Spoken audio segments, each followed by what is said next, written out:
Again, guys, review on the Marlin 1895 GBL. As you can see, all safety checked, nothing in there. We'll start from the recoil pad end, Packmire recoil pad by the looks of it. Just your standard cushy Packmire. All the fit and finish is pretty good. Slight little, compromise here. But yeah, the laminate stocks, it's quite nice.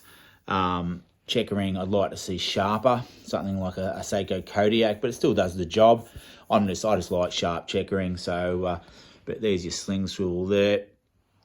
All the fit and finish is nice there. So I think guys had a problem with the older Marlins, and I had an older one about 5 years ago, and the quality was definitely not like this. So I did hear they picked up the slack.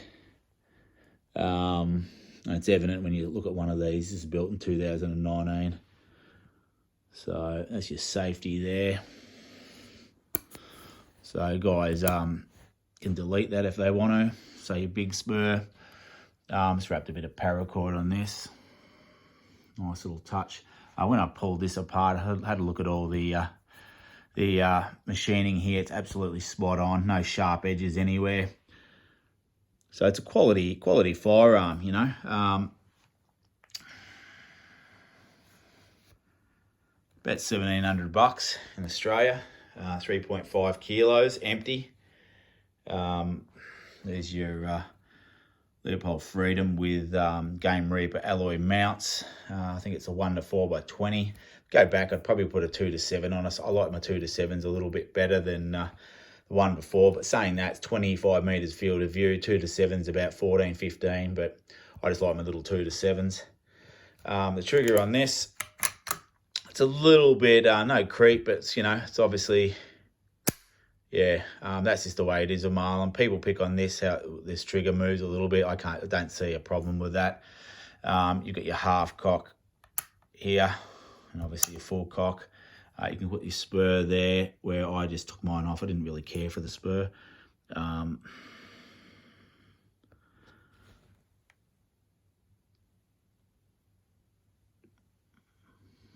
Try to get the best view I can. I'm just on my phone at the moment. Well, I'm always doing videos from my phone because that's all I've got. So, again, the checkering is not ultra sharp, but it does the job.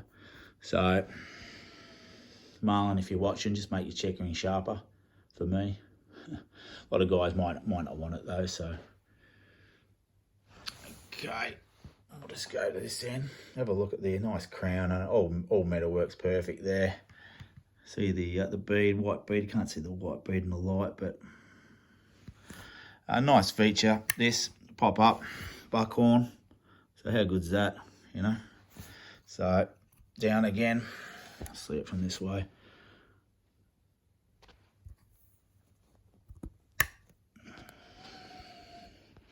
Adjust it as well there. Yeah, nice firearm. Again, I was looking to get the Cowboy. Now, the Cowboy's 26-inch long barrel. This is 18.5, under a metre. I probably should have got the Cowboy because I don't know, there's just something about that Cowboy rifle. I really want it. So probably will swap this over for a Cowboy. I'm running at the moment. I'm running these. So your Woodleys there, and they're doing that over the Crony. Yeah, so I can't really pick on it, guys.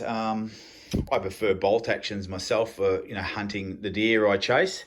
But again, I bought this just as a backup gun. I like 45-70s. I like the way they work. I like lever actions. I probably like bolt actions better, but nice to have a lever.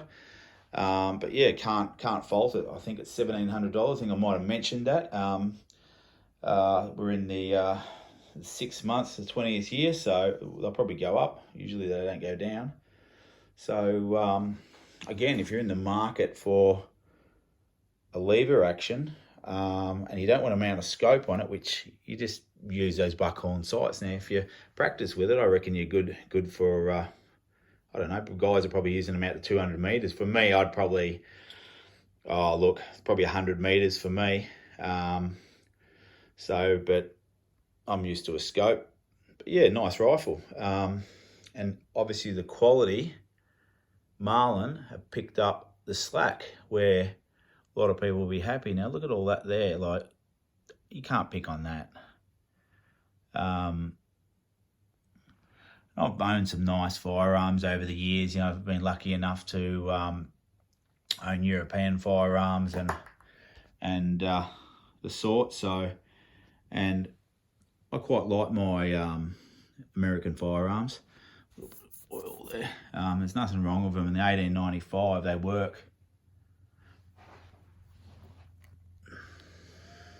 See if we can pick up that writing. It's nice and sharp. There you go. GBL 1895.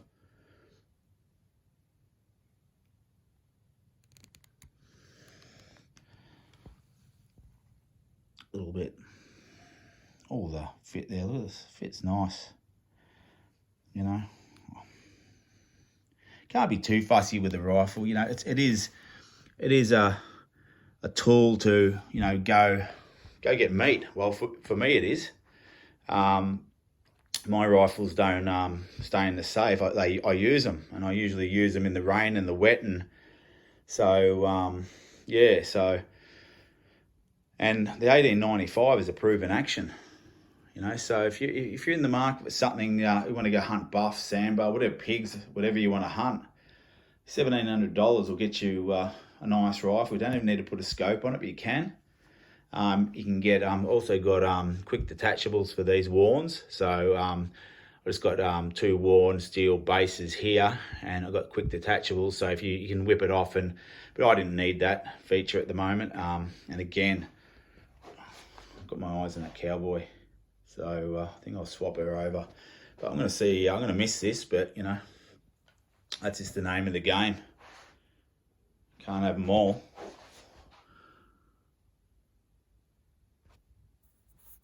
Bit of fluff there.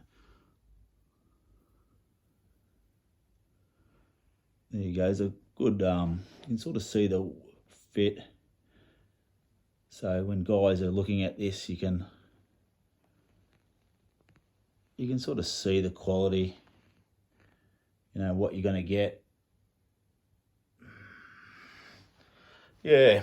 Okay, guys, I think I've touched on everything. Now, So, what else can I comment on it? Can't really comment. The only thing, obviously, I'd like to see this slightly lighter, but it's crisp enough. But saying that, look, I'd have no problem hunting deer with it. And what else could I comment on it?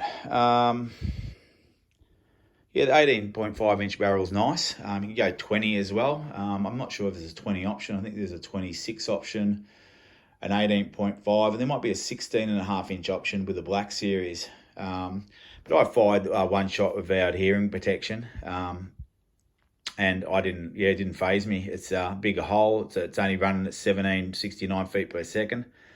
So it definitely wasn't a sharp crack, and the recoil was less than my 9.3. So you'd probably be around, 30 pounds, I guess, 25, 30 pounds. It's actually quite pleasant to shoot. Just run over it again so you guys that really get into your rifles or looking at this can suss it out. Because I know when you watch some YouTube videos, it's hard to do a perfect video, hey? And I just try my best to sort of cover everything and not be biased and not just my opinions, my own. So remember that, guys. Everyone's got their own tastes. We all love this, love this sport, and we all love hunting. We love rifles, so we all got to stick together and support each other. And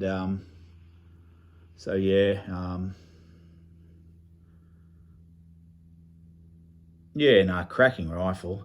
Not a bad scope as well. About $350 I paid for it now, about $400. But yeah, like the Leopolds. I run Swarovskis and Leopolds, and I find Yeah, I find them both exceptional scopes. Obviously, Swarovski's a lot more money, but the Leopold's, yeah, still gets the job done. Okay, guys, I think I've touched on everything. So I'll get a bit of close up of that there, so you guys can see all that. I think I've really covered it all. I think so. Yeah, so up to 10 minutes now. So we'll see how I go, but I'm tipping a cowboy is going to enter my life.